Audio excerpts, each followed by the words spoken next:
Hello friend, अगर आपने अपनी जमीन, अपार्टमेंट या फिर घर अगर बेचा है और आप परेशान हैं कि आपकी कितनी टैक्स लायबिलिटी हो सकती है, तो आज हम इस टॉपिक के बारे में डिस्कस करेंगे। मेरे साथ आशीष जी ने ज्वाइन किया है। तो आशीष जी, आप मुझे बताएं कि अगर मैंने ये सब चीजें बेची हैं तो इस केस में मुझे कितनी टैक्स लायबिलिटी लगती है। इसको जानने के लिए सबसे पहले हमें यह समझना होगा कि हमने कितने टाइम बाद अपनी ये प्रॉपर्टी बेची है खरीदने के बाद। तो अगर आपने 2 साल के अंदर अंदर खरीदने के ये प्रॉपर्टी बेची है तो आपको short term capital gain tax लगता है। अगर 2 साल के बाद अगर आप प्रॉपर्टी बेचते हैं तो आपको long term capital gain tax लगता है, जिसमें आपको टैक्स रियायतें भी मिलती हैं कुछ। तो ये दो टैक्स हैं, डिपेंडिंग अपॉन आपने कब घर बेचा है उसके हिसाब से आपको लगता है। ठीक है, आपने दो टर्म के बारे में बात करी, शॉर्ट टर्म और लॉन्ग टर्म। तो अगर मैंने शॉर्ट टर्म की बात करें तो शॉर्ट टर्म अगर मैं प्रॉपर्टी को बेचता हूं तो मुझे कितना टैक्स पे करना पड़ेगा और किसकी क्या क्या छूट मिलेगी मुझे। तो जैसा मैंने बताया, 2 साल का नियम है, ये इनकम टैक्स डिपार्टमेंट ने नोटिफाई किया था, इसको रिड्यूस किया है, जो हमारे सबके लिए बेनिफिट की बात है। तो शॉर्ट टर्म अगर आप जो भी आपको गेन होता है, जो कि आप अपनी सेल्स ऑफ कंसिडरेशन से जो भी आपको प्रॉफिट होता है, उस प्रॉफिट को सीधा सीधा अपने इनकम टैक्स स्लैब के अंदर जोड़ देते हैं, अपने इनकम में जोड़ देते हैं। तो जो भी उस समय का इनकम टैक्स स्लैब होता है उसके हिसाब से आपको टैक्स लगता है। तो अगर आप हायर टैक्स ब्रैकेट में हैं तो 30% के आसपास का आपको टैक्स भी लग सकता है। लेकिन एक बहुत ही अच्छी बात आपने पूछी कि क्या क्या तरीके हैं हम इस टैक्स लायबिलिटी को कम कर सकते हैं। तो बहुत से हमारे लोग हैं जो कि प्रॉपर्टी को बेचने के बाद ये टैक्स कैलकुलेट गलत तरीके से करते हैं। नॉर्मली देखा गया है कि लोग जब इस टैक्स को कैलकुलेट करते हैं तो वो जिस प्राइस पे उसने प्रॉपर्टी को बेचा है और जिस प्राइस पे खरीदा है, इन दोनों को सीधे सीधे माइनस करते हैं, और जो गेन होता है उसको वो मान लेते हैं वो short term capital gain tax होता है। पर ऐसा नहीं है। आपको कुछ ऐसे प्रावधान है जिनको आपको कंसीडर करना है, जिससे आप अपनी टैक्स लायबिलिटी कम कर सकते हैं। तो उनके बारे में सबसे पहली जो चीज है वो आपको करना है, जो आपने घर बेचा है और जो कीमत पाई है उसमें से जो भी अगर आपने ब्रोकरेज दी है या स्टाम्प ड्यूटी चार्जेस, जो भी डॉक्यूमेंटेशन बनाने के लिए कमीशन दिया है या डॉक्यूमेंटेशन बनाया, उसको आप सीधा सीधा माइनस कर देंगे। और उसके अलावा अगर आपने कोई ट्रैवल एक्सपेंस भी किए हैं, जैसे अगर आपने ट्रेन टिकट बुक की है, आपने फ्लाइट टिकट बुक की है, जब भी आपने ट्रांसफर किया है अपने डॉक्यूमेंट प्रॉपर्टी को, तो उसको भी आप खर्चे के रूप में माइनस कर सकते हैं। तो इसके आपका जो खर्चा है वो आपका सीधा का सीधा बच जाएगा टैक्स के लिए। दूसरी चीज जो एक बहुत महत्वपूर्ण होती है कि जब आपने घर खरीदा था उस टाइम पे जो आपने वैल्यू कंसीडर की थी, तो उस समय भी जो भी आपके खर्चे हुए थे आप वो भी माइनस करेंगे।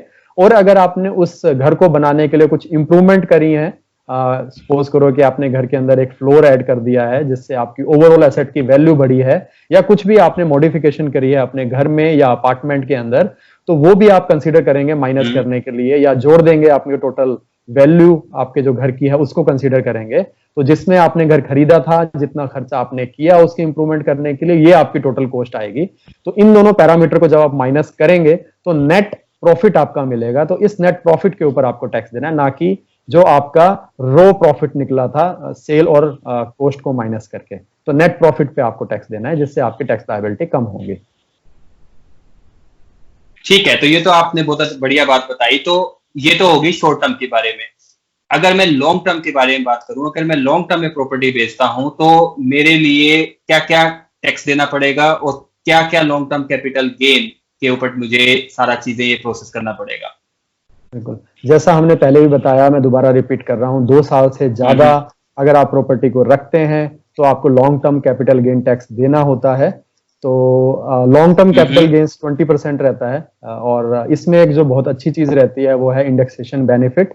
उसका बेनिफिट भी आप ले सकते हैं। जैसे इन्फ्लेशन हम सबको पता है कि हर साल इंक्रीज होती है, तो सरकार ने एक प्रावधान रखा है कि आप उस इन्फ्लेशन को अपनी कॉस्ट ऑफ एक्विजिशन के अंदर आप कंसीडर कर सकते हैं, जिससे मिलेगा कि आपको टैक्स में बेनिफिट मिलेगा। इसको कैलकुलेट करने का एक तरीका होता है जो CII हर साल जो हमारी गवर्नमेंट निकालती है उसके साथ कंसीडर करके cost of acquisition with indexation calculate करना है। और बाकी जो पैरामीटर हैं हमारे सेम के सेम रहेंगे, जैसे हमने brokerage, travel cost, cost of improvement, अगर आपने कुछ नई चीजें बनाई हैं अपार्टमेंट या घर के अंदर, तो जैसा मैंने शॉर्ट टर्म टैक्स कैलकुलेट करते हुए बताया, उन कॉस्ट को कंसीडर करने के अलावा कॉस्ट ऑफ इंडेक्सेशन, इन्फ्लेशन जिसको हम बोलते हैं, ये कंसीडर करने के बाद 20% आपको टैक्स देना पड़ता है लॉन्ग टर्म के लिए। आशीष जी, ये तो बात हो गई शॉर्ट टर्म और लॉन्ग टर्म की बात कर दी। अगर मैं लॉन्ग टर्म में प्रॉपर्टी बेचता हूं तो ऐसा कोई ऐसा तरीका है जिसके अंदर मुझे टैक्स को पे ना करना पड़े, और इसके अंदर क्या क्या रूल बनते हैं? लॉन्ग टर्म जैसे मैंने पहले ही बताया, मैं दोबारा रिपीट कर रहा हूं कि 2 साल से ज्यादा अगर आप प्रॉपर्टी को रखते हैं और फिर बेचते हैं तो आप long term capital gain tax के अंदर कराते हैं। पर एक चीज आपको ध्यान रखनी है कि अगर आपने 5 साल से पहले प्रॉपर्टी बेची और अगर आपने 80C के अंतर्गत कुछ भी बेनिफिट अगर आपने लिए हुए हैं उसी प्रॉपर्टी पे, जो कि नॉर्मली हर साल लोग लेते हैं 80C के तहत स्टाम्प ड्यूटी पे या प्रिंसिपल रीपेमेंट के ऊपर, तो वो आपको बेनिफिट वापस करने होंगे। बट उसको घबराने की जरूरत नहीं है, वो वापस कर सकते हैं क्योंकि आपको पैसे चाहिए। तो 2 साल के बाद long term capital gain tax लेने के बाद जो भी आपका टैक्स 2 करोड़ रुपए तक का बनता है, तो उस पैसे को आप 2 प्रॉपर्टी में इन्वेस्ट कर सकते हैं। 2019 में बजट में एक नया रूल आया था जिसके अंतर्गत आप 2 प्रॉपर्टी में इन्वेस्ट कर सकते हैं। पहले एक प्रॉपर्टी का रूल था, तो 2 रूल नहीं चेंज हुए हैं। 2017-18 के अंदर एक रूल आया है जिसके अंतर्गत हम लोगों ने 2 साल का नियम बनाया है, 3 साल से रिड्यूस करके long term capital gain tax के लिए। और दूसरा है 2019 में कि जो आपको गेन होता है उसको आप 2 करोड़ रुपए तक 2 प्रॉपर्टी में इन्वेस्ट कर सकते हैं। अगर 2 करोड़ से ज्यादा आपको long term capital gain tax होता है तो जितना भी ज्यादा होता है उस पर आपको टैक्स पे करना पड़ता है। तो ये कुछ बेनिफिट है जिसके लिए आप टैक्स बचा सकते हैं। ये तो बहुत अच्छी बात बताई आपने। तो अगर मुझे, ये तो हमने कोई बना हुआ घर है, हम उसकी बेचने की बात कर रहे हैं। अगर मेरी अंडर कंस्ट्रक्शन प्रॉपर्टी है या मेरे बॉन्ड्स मैंने लिए हुए हैं, तो उस केस में भी मुझे टैक्स लायबिलिटी बनती है?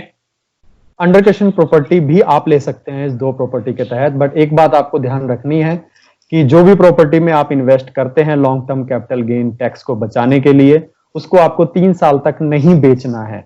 और अगर अंडर कंस्ट्रक्शन प्रॉपर्टी है तो वो 3 साल शुरू होते हैं आपके जब उस प्रॉपर्टी का ऑक्यूपेशन सर्टिफिकेट आपको मिल गया है, कब्जा आपको मिल गया है, उसके बाद से 3 साल तक वो प्रॉपर्टी रखनी है। नहीं तो जो भी बेनिफिट आपने long term capital gain tax का लिया है वो आपको वापस करना पड़ता है। रही बात बॉन्ड की, हाँ बिल्कुल, वहां पर भी आप फायदा उठा सकते हैं। अगर आपका long term capital gain tax 50 lakh रुपए तक का है तो सेक्शन 54EC के तहत आप NHAI और REC के कुछ बॉन्ड्स इशू होते हैं, उन बॉन्ड्स में पैसा लगाकर भी आप अपना long term capital gain tax 50 lakh तक बचा सकते हैं। पर उन बॉन्ड को बेचने के लिए आपको 5 साल का इंतजार करना पड़ेगा। 5 साल तक आप उस बॉन्ड को नहीं बेचेंगे। अगर बेचते हैं तो जो भी बेनिफिट आपने लिए हैं वो आपको वापस करने होंगे। धन्यवाद आशीष। तो आज हमने जाना कि long term gain, short term gain, ये सारी चीज, इनके रूल रेगुलेशन क्या है। अगर आपको कोई भी दिमाग में क्वेश्चन आता है तो हमारे कमेंट सेक्शन में लिखें। आशीष जी आपको एज सुन एज पॉसिबल इसका रिप्लाई करेंगे। आज का सेशन यहीं खत्म करते हैं। धन्यवाद। Thank you Vinay.